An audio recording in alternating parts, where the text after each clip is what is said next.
गर्मी की छुट्टियां बच्चों की पड़ी, तो उन्होंने क्या किया, हॉलीडेज होमवर्क करने के लिए एआई का सहारा लिया। पीपीटीज बना ली 2 मिनट में।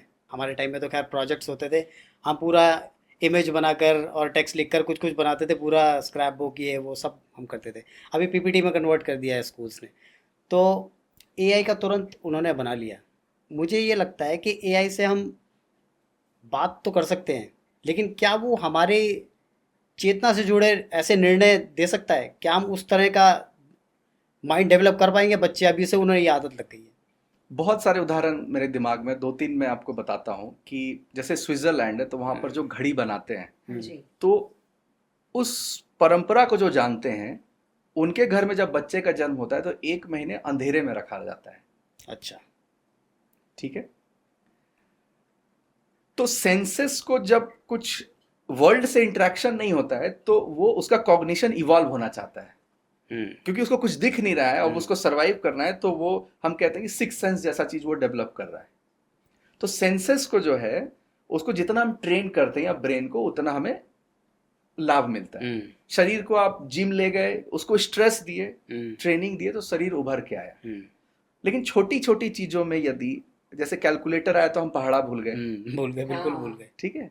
और अब हम एडिशन भी भूल गए, मतलब दुकानदार को भी मैं देखता हूँ छोटा सा, मतलब 17 + 22 है, उसको भी जोड़ रहे हैं कैलकुलेटर।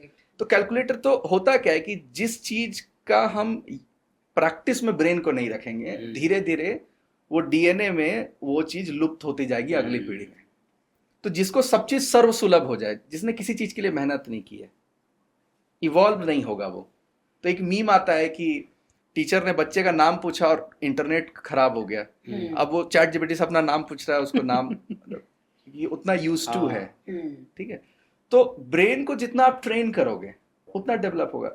मतलब एक और ये बता दो उदाहरण, जो प्रेगनेंसी है या डिलीवरी हो रही है बच्चे की, तो एक सीजर टेक्निक से हो रही है, एक नेचुरल डिलीवरी हो रही है। तो नेचुरल में क्या होता है कि सर में प्रेशर पड़ता है, तो वो जो जीवन का जो सर्वाइवल का जो ये है, तो वो जो बच्चा आता है वो नेचुरली ज्यादा उसमें सर्वाइवल टेंडेंसी होती है, क्योंकि उसका जन्म ही मेहनत करके हुआ है।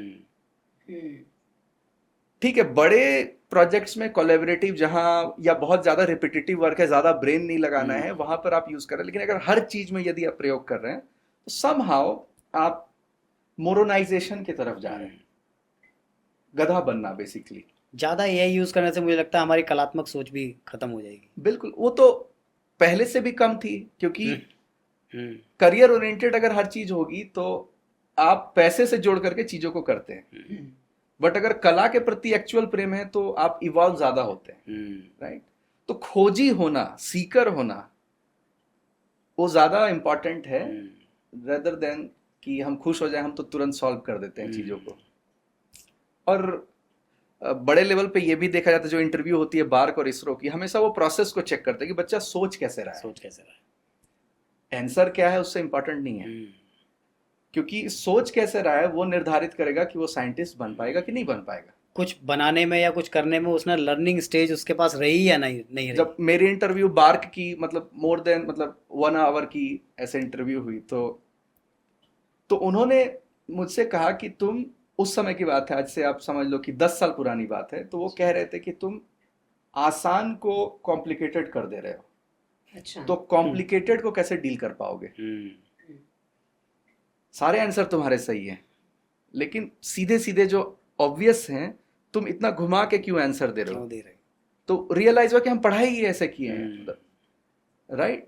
खोजने की प्रवृत्ति से पढ़ाई नहीं किए। तो आंसर सही होना इंपॉर्टेंट नहीं था, आसान को कॉम्प्लिकेटेड बना दिए, तो कॉम्प्लिकेटेड को भी डील नहीं कर पा रहे।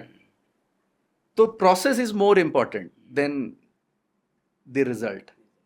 क्योंकि रिजल्ट तो ठीक है, बड़े एग्जाम में आपका टेस्ट होगा, बट वही आदत अगर बन जाए कि तुरंत तुरंत रिजल्ट हम ले आ रहे हैं, होमवर्क बन जा रहा है मेरा, राइट, तो कभी ना कभी वो, मतलब आप अपाहिज बन रहे हो बेसिकली ब्रेन से, और वो कभी ना कभी आपको बैकफायर करेगा।